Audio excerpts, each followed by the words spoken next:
show you how I do like kind of colorful distress type watercolor paper for projects and scrapbooks and such, and it's really easy.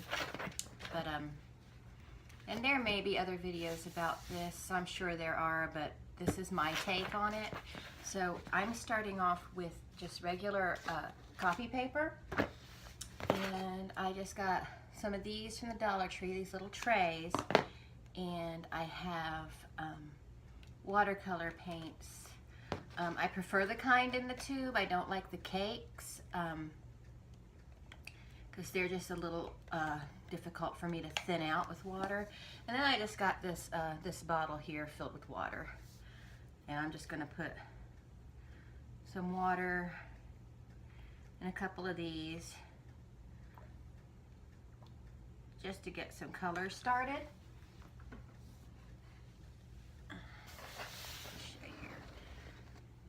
And this, I do tend to make a mess. That's just me. So let's figure out what colors I'm going to use. Let's do a little bit of purple. I'm just going to put just a drop in there and let the water kind of loosen that up.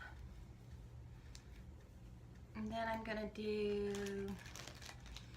let's try, I don't have a lot of pretty colors here, so let's try some red. Once it thins out, it'll be more of a pink because it's going to be very pastel looking. If I get the look I'm going for, sometimes this is pretty unpredictable. And let's do some yellow, a little bit of yellow. And then I leave some trays of water empty in case I need more water.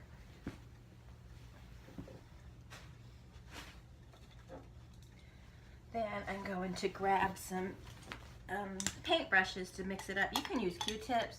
You could use your fingers if you want to. And so I'm just gonna mix up the purple. These are just very, very cheap little paint brushes I got for these types of projects because the quality of the strokes don't matter because we're just going to be making a mess anyway. So we mix those up. Oh, look what I did. Okay, so I'm going to take one piece of paper.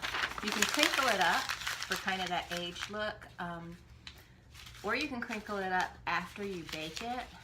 I prefer to do it beforehand because sometimes the paint will crack if you do it afterwards. So there, I crinkled it up, and you can crinkle it up and then flatten it out, crinkle it up and flatten it out to keep getting it more and more distressed looking. So there's that. In case you don't know what a crinkled up piece of paper look like. And I basically just kind of splash the watercolor on it. Like that. Now you can do strokes and stuff if you want to. Like that. This paintbrush is really dried out. And then, where did my water go? Then I take this, the bottled water, and I just might want to splash a little more on there. And then you can put a glove on or use a tissue or whatever you want to do, but I'm going to do that. I know it just looks like a huge, huge mess right now. Okay.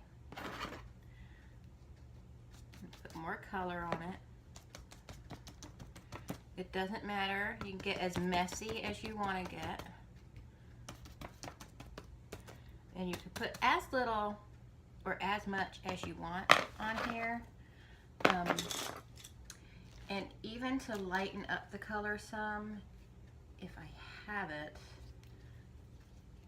you can mix some white in. I don't think I have any white watercolor paint. Maybe I do. Let me check and see.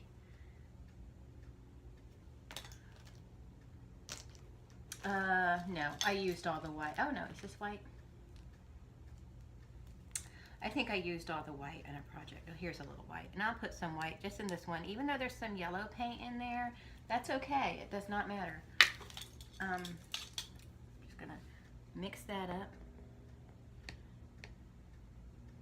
Maybe carry some over here. And just kind of splosh that around also. Like I said, neatness does not matter. That is not something that matters at this point in this project.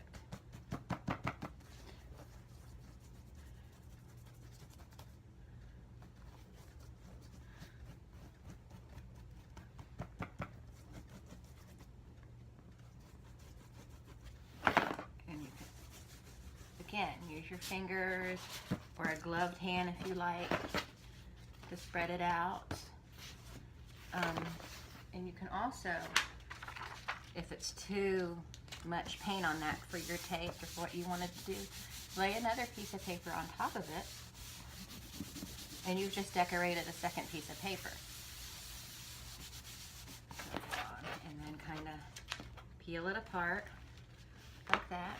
So we have this piece, and then we have this one all started off, and we can add a little of whatever we want to.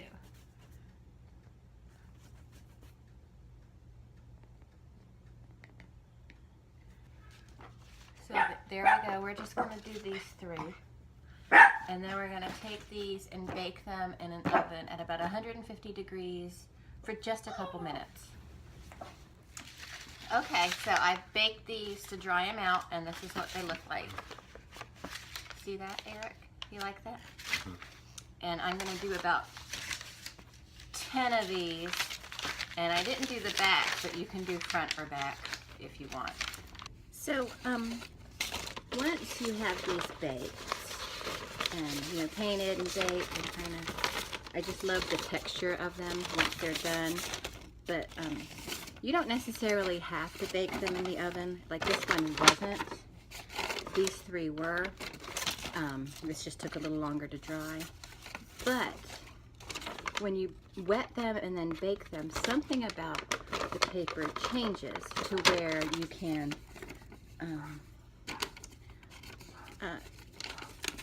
actually spray them with a favorite perfume or something. Let it, kind of wave it and let it dry, and then put it in like your lingerie drawer or something.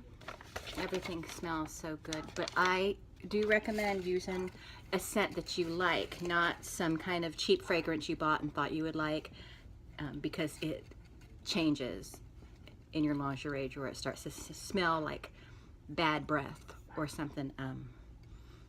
But if you have like a really good perfume that you love, you can spray a piece of this, or you could even cut this into 4s and spray a piece of each one and put them in each of your drawers. It smells so good, and it lasts a long time on this paper for some reason. And I find that in this particular brand of paper, what is this brand? The Boise X9 paper. It's just computer paper. It seems to hold the scent the best out of various papers I've used. I know that sounds weird, but that is a fact. I have tried this, tested this, but it smells so good when you spray it. And you can also use these for, like if you have like the lighter ones, you could even use this for stationery to write letters on. We've done tea-stained ones where we've made pirate mats and stuff on them, treasure mats, and used them for little kid parties and stuff. It sealed them with the wax seal and stuff like that. And also, you can use them for like scrapbook papers. And another thing that I used these for once is I got an 8x10 frame just at the Dollar Tree. I had some words, like I had like those flowers on my wall right there. It was sort of some kind of decal like that, but they were small. I think I got them at the Dollar Tree too, and you put an inspirational quote on the paper and then put it in the frame. And I believe I spray painted the frame to match the picture, but you really don't have to do that because the black looks really elegant. And I think that looks really nice too. I've also done, I gave it away as a gift, but I drew Alice's silhouette. Did a paper like this. I think I did it in light blues. And then I did Alice from Alice in Wonderland. I did her silhouette and put that in a frame, and gave that to a friend who, she likes Alice in Wonderland, but not as much as I do. So anyway, you can use these for a lot of different projects. These I'm going to use both for the drawer. I think I'm going to make me another Alice in Wonderland silhouette thing, and if I do that, I will show you how I do it. I'll maybe do a time-lapse video of me drawing it. So that's it. I think it's a real simple craft, and I just think they're pretty. I love them. I think they're pretty. So anyway, there you go. Thank you so much for watching. I hope you enjoy it, and if you try this project, please let me know, because I would love to see your results, because every single piece of paper is different. Thank you so much. Bye.